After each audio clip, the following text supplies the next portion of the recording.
Bienvenidos a este curso. Agradecemos su asistencia. Saludos a todos nuestros amigos en línea que nos están viendo. Esperamos que este curso sea de utilidad para ustedes. Tema de boga, la reforma fiscal, como cada año siempre nos sorprende con cosas nuevas.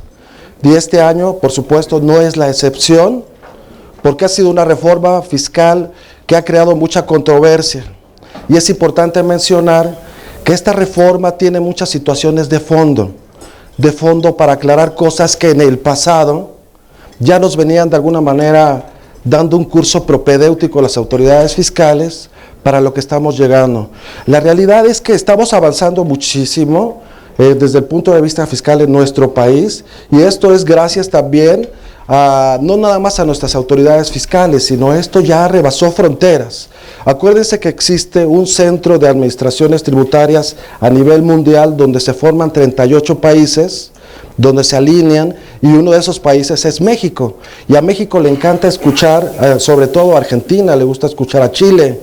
Hemos traído conceptos inclusive de Europa, como el caso del YETU. Hemos traído cosas como la SUDIS de Chile, la RIF, el famoso RIF, el régimen que es chileno, que ha dado muy buenos resultados en ese país, y ahora lo estamos adoptando en México. Hay muchísimos cambios en RIF. Yo sé que a ustedes les encanta RIF, lo vamos a platicar con mucho detalle. La realidad, el material es extenso. Hay muchas cosas que se pusieron de manera textual, tal y como viene precisamente la reforma que fue aprobada por nuestro Congreso de la Unión. ¿Con qué finalidad? De que ustedes vean la exposición de motivos. Recuerden que en el caso de la Ley de Ingresos de la Federación, por supuesto existe una exposición de motivos, en donde las autoridades fiscales justifican las razones de fondo, o qué es lo que quisieron encontrar con esa reforma, o por qué lo están haciendo. Antes que nada, somos contadores y nos encantan los cálculos y todo eso está muy padre. Sin embargo, tenemos que analizar más, a veces tenemos que profundizar en qué es lo que quiere la autoridad para encontrar el espíritu de la ley. ¿De acuerdo? Porque muchas veces nos acostumbramos a hacer el cálculo, sin embargo no sabemos qué es lo que quiere o qué es lo que desea la autoridad, o qué hay atrás de fondo, o si hay una injusticia o si es justo. Ahora, para tales efectos, preparamos un material que viene de forma ordenada. Insisto, hay muchas cosas que están textuales, vamos a tener que leer mucho. Yo sé que a muchos de nosotros nos encantaría que únicamente nos pusieran las láminas de dime cómo se hace y se acabó. Yo creo que vamos a tratar de abundar. La intención de CADEFI es a ustedes darles todos los conocimientos para que se puedan defender en el mercado. Ustedes como empresarios, como contadores, como profesionales independientes, ¿correcto? Entonces vamos a avanzar un poquito en esta situación. Listo. ¿Qué temas? En términos generales, observen su material y viene un índice. En ese índice es para apoyarlos a ustedes a que puedan identificar el tema en específico. Viene el número de la página y vamos a la página y ahí es donde viene el tema. Exactamente en el orden tal cual está, en ese orden está la Ley de Ingresos de la Federación. Y también en ese orden, conforme a la Ley del Impuesto sobre la Renta o el Código, la parte del IEPS, también está de forma ordenada. ¿Por qué? Porque me ha pasado que con muchos colegas les hablan de golpe de tanta cosa que de verdad ustedes mismos salen con unos dolores de cabeza que para qué les platico.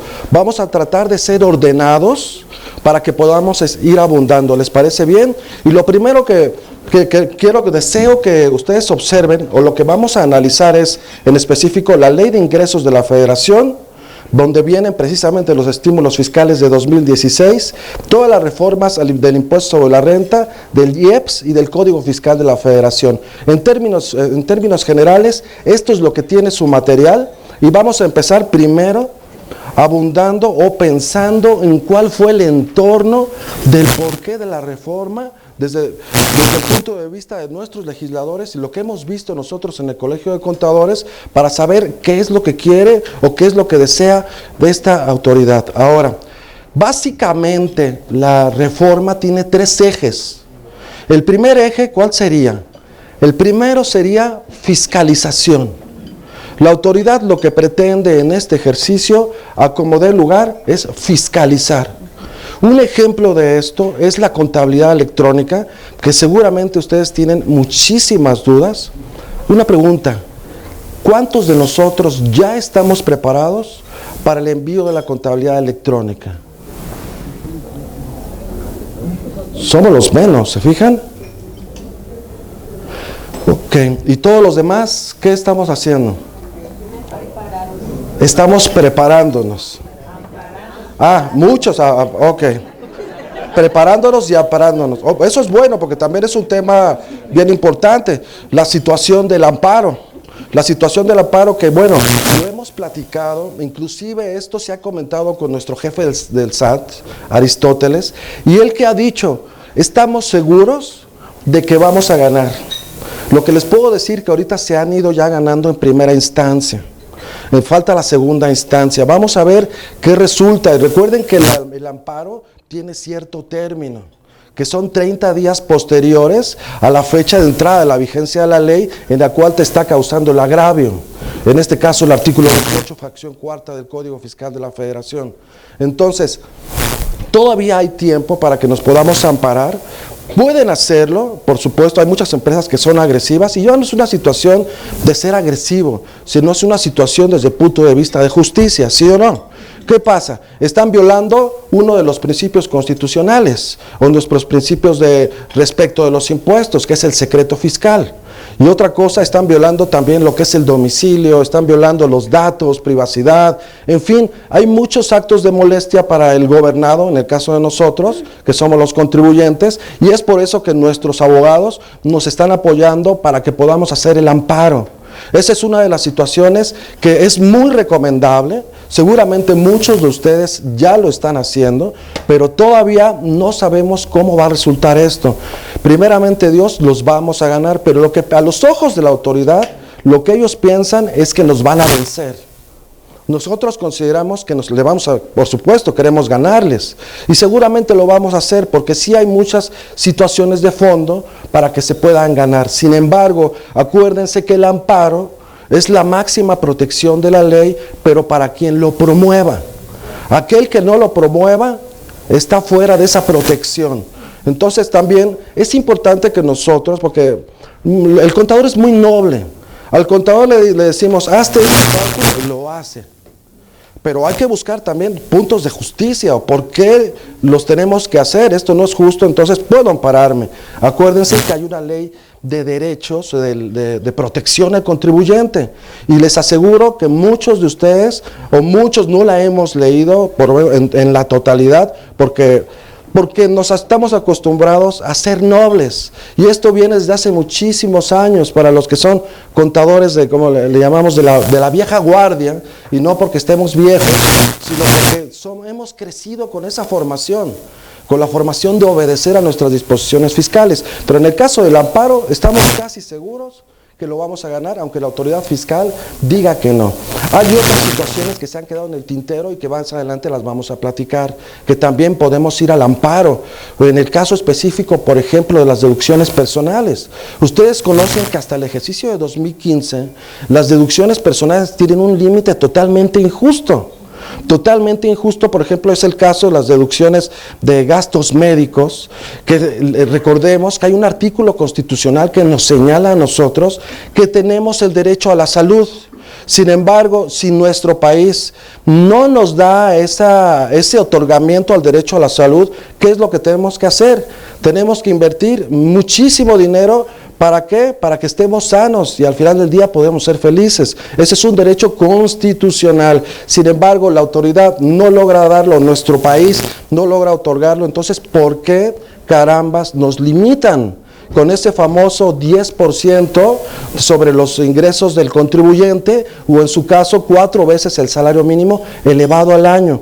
Ok, eso se puede impugnar y les aseguro que muchos no lo hemos hecho. ¿Quiénes sí lo han hecho? ¿Quiénes han ido al amparo en el caso de la limitante de las deducciones personales? Levanten la mano sin pena, al contrario, es un orgullo decir yo me defendí. ¿Cómo la ven? ¿Nadie? Eso está muy mal. Recordemos que tenemos un organismo que nos protege, que se llama PRODECON. Si ellos ¿de qué lado están? Están del lado del contribuyente. Sin embargo, insisto, el contador es noble. No nos gusta pelear, por eso muchos de nosotros no somos abogados, pero somos casi abogados, es verdad, esa es la realidad. Entonces, podemos ir al amparo en el caso de las deducciones personales. Y recordemos que esto no nos va a salir carísimo. Esto lo podemos acercarnos con la Prodecon y ellos hacen lo que son los amparos de forma masiva.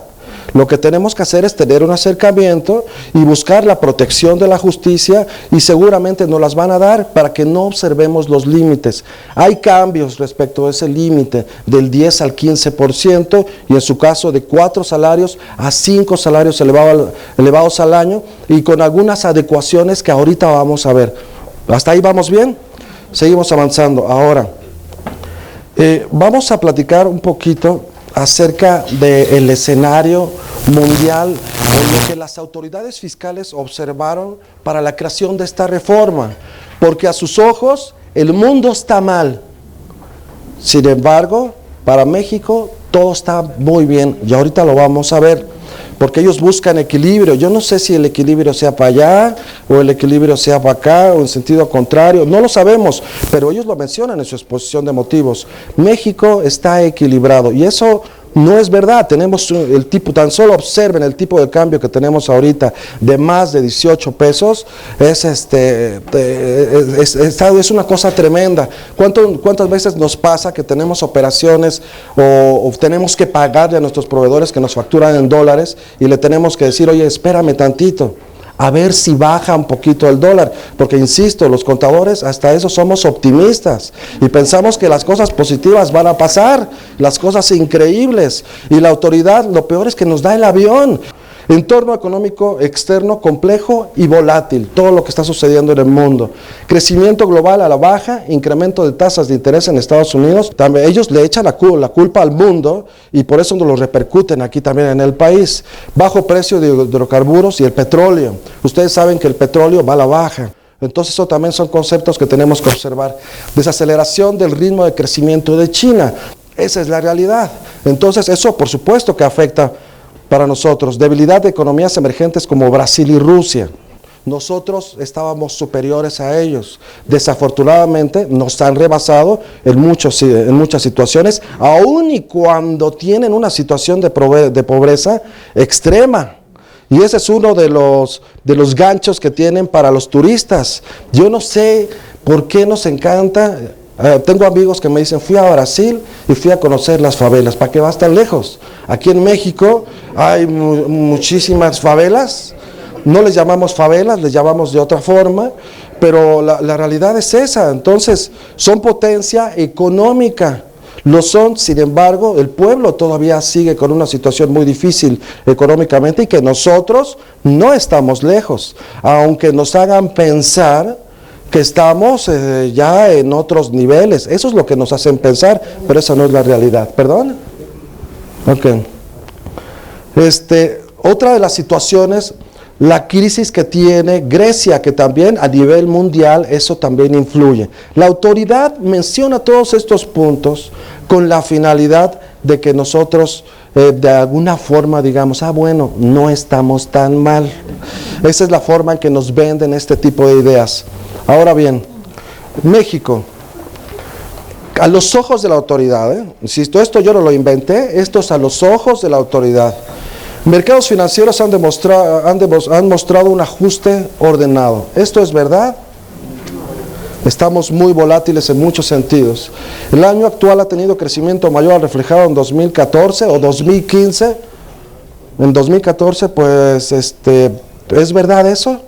Tuvimos un Producto Interno Bruto bajísimo, que si lo comparamos con países de Centroamérica, en Centroamérica el Producto Interno Bruto está al doble. Incremento del Producto Interno Bruto en el primer semestre de 2015 de 2.4. Ahora se espera aproximadamente 5.1 de crecimiento.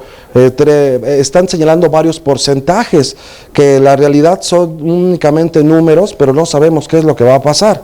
Ahora, inflación controlada a la baja, eso sí se los compro. La economía nacional crece de manera balanceada, como lo comentábamos. Bueno, y la pregunta es, ¿para dónde está el balance? Estamos mal económicamente en nuestro país, y no es por ser pesimistas, pero pudiéramos estar mucho mejor. El problema está en el desvío de nuestros recursos. De ahorita vamos a hablar del tema de la ley de ingresos de la Federación. Tasas de interés históricamente bajas, incremento en el Producto Interno Bruto, lo que mencionábamos. En fin, esto es a los ojos de la autoridad, es la forma en que justifica o el fondo de nuestras reformas fiscales, que son precisamente, como lo acabo de decir, de mucho fondo. No es tanto, no han cambiado como en otros años, como en el ejercicio de 2014. Hay muchas situaciones de estímulos fiscales, por ejemplo, para el caso de los coordinados, que ya venían en un decreto de facilidades administrativas publicado el 26 de diciembre de 2013, eso ya estaba. Sin embargo, hay muchas cosas que se aclararon, como es el caso del porcentaje para que pudieran acreditar el estímulo del diésel para los coordinados, y que nos quedamos chiflando en la loma porque nunca se publicó ese porcentaje. Ahora ya se define con claridad cómo lo deben de aplicar y quiénes lo deben de aplicar. En fin, lo vamos a ver un poquito más adelante. Se amplía la situación de la limitante de 10 a 15% y de 4 salarios mínimos a 5 salarios. Sin embargo, y como lo vamos a ver más adelante, hay otra situación que también ayuda. Más bien, hay dos situaciones que también ayudan. La primera es que el caso de gastos médicos para personas que tengan una incapacidad temporal, es decir, que vean mermadas sus fuerzas o su capacidad para trabajar del 50% o más. Al suceder esto, por supuesto, necesitamos una constancia de una institución de salud pública, y de esta forma nosotros podemos no sujetar los gastos médicos a ese limitante.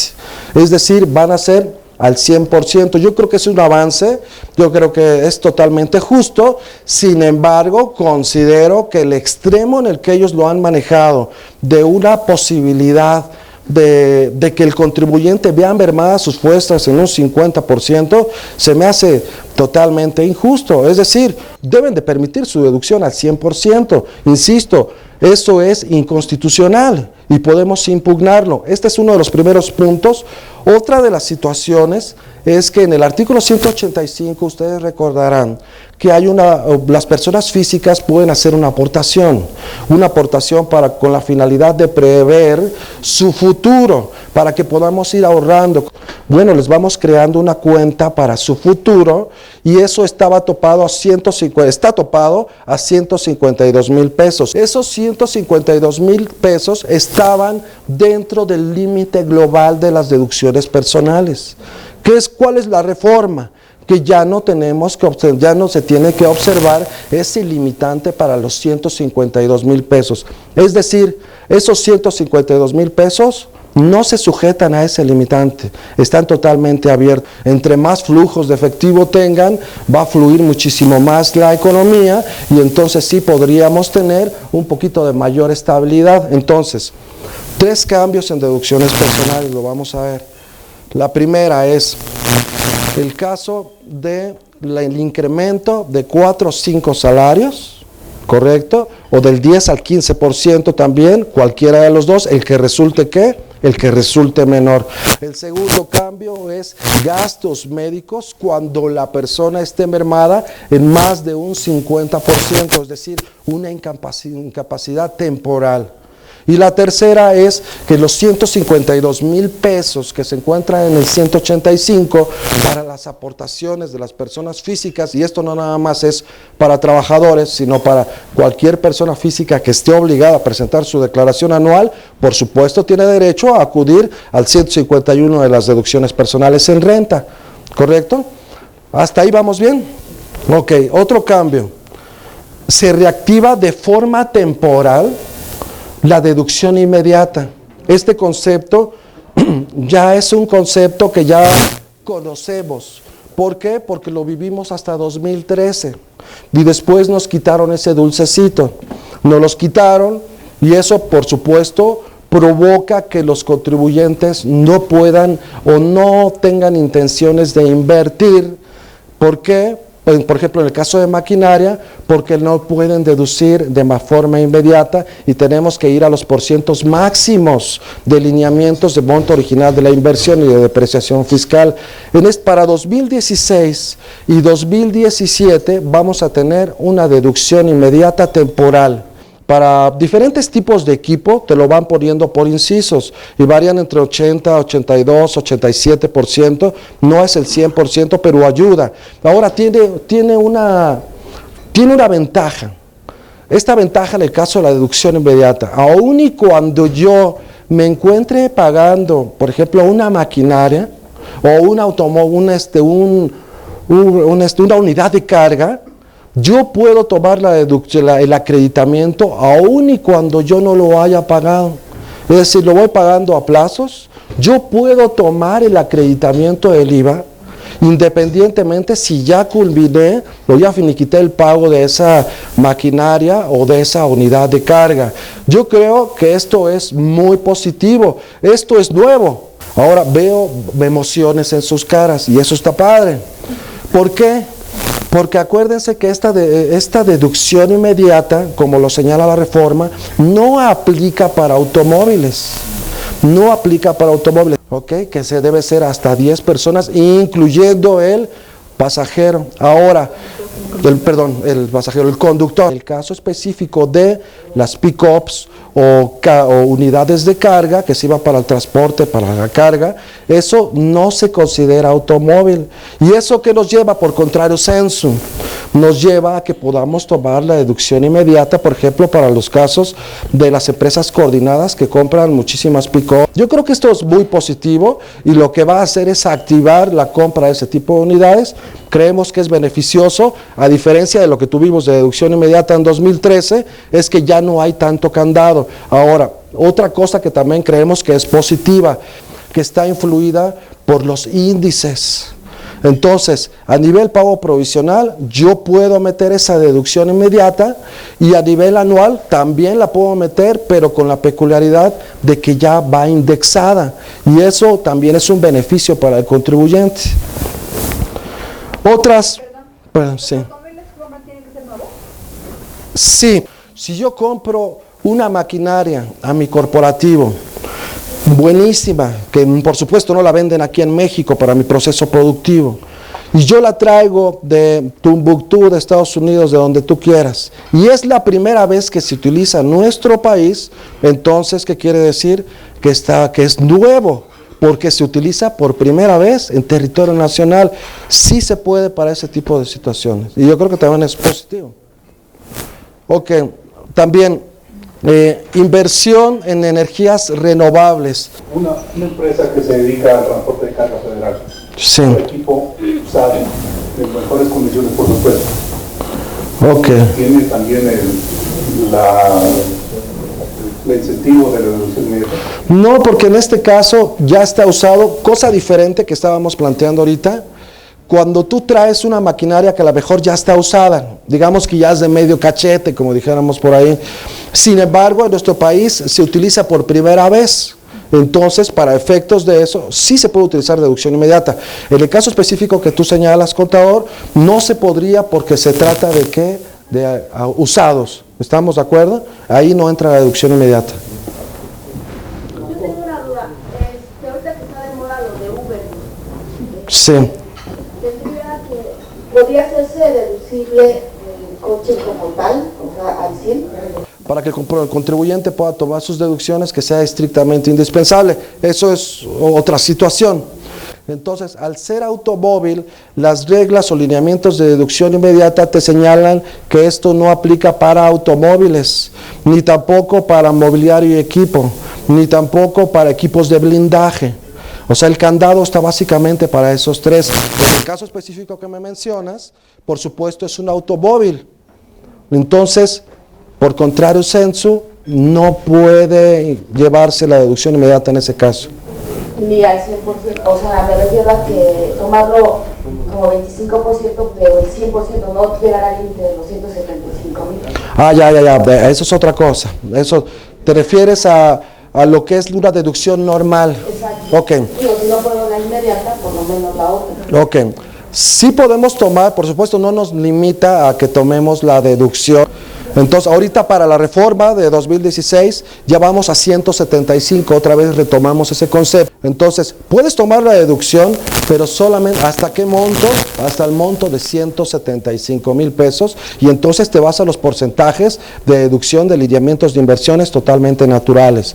Ahí, insisto, no hay deducción inmediata, pero por supuesto que hay depreciación fiscal de forma natural. ¿Sí? Aquí la pregunta sería, ¿por qué no lo puedo tomar? Digo, Uber mínimo ahorita está pidiendo coches mayores a 200,000 pesos. Sí. ¿Y por qué no lo podría tomar hasta 200,000 si se supone que es un gasto necesario para el desarrollo de mi actividad? Ok. A ver, vamos por pautas. Para que tú puedas considerar algo deducible, por supuesto, tiene que pasar por varios filtros. Uno de ellos es que sea efectivamente, estrictamente indispensable para la empresa. Ya pasé ese filtro, perfecto. Y los lineamientos de inversiones por ahí del 37 te señalan el tope, ahorita ya para 2016, ¿de cuánto? De 175. Entonces, como dicen por ahí, ahí es donde ya se atoró el chirrión. Porque si fue deducible, perfecto. Me voy a lineamientos de deducciones y me dicen que es 175. Entonces de ahí no puedo pasar y no puedo, tengo que irme de forma normal, depreciación fiscal natural. ¿Sí? Tu cuestionamiento es, oye, ¿por qué no puedo tomar la deducción de todo? ¿Por qué? Por la sencilla razón de que sí es deducible en términos de estrictamente indispensable, pero ahora vamos a una norma inferior. Y la norma inferior, que es la norma específica, son deducción de inversiones, y ahí te señala que son 175. ¿Sí está claro?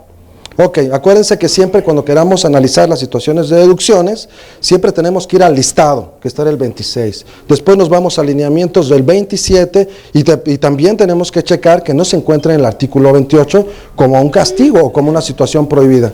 ¿Tienen alguna duda? Perdón. Sí, los vehículos que se adquirieron en 2015 con un tope, un monto original de 130,000, ahora en 2016 se aplicará el tope de 175. Ok, no, acuérdense que conforme al artículo 6 se aplica la carga del particular es conforme se haya presentado o la situación jurídica en ese momento. Si en ese momento el lineamiento era 130, nos vamos con 130. En este caso, si compramos unidades en el ejercicio de 2016, entonces observamos el lineamiento o el tope de 175. Pero si fue en otro año, el año pasado, 2015, ¿cuál era el límite? 130, y nos vamos con ese 130. ¿Sí? No puede hacerse de forma ¿qué? De forma retroactiva. ¿Por qué? Voy a aclarar esta parte. Acuérdense que en materia fiscal existen dos normas, la norma sustantiva y la norma de procedimiento. La norma sustantiva se refiere a la determinación del sujeto, objeto, la base y la tarifa. ¿De acuerdo? En este caso, en el caso específico de la depreciación, se trata de la determinación de la base, porque eso sirve para determinar la base.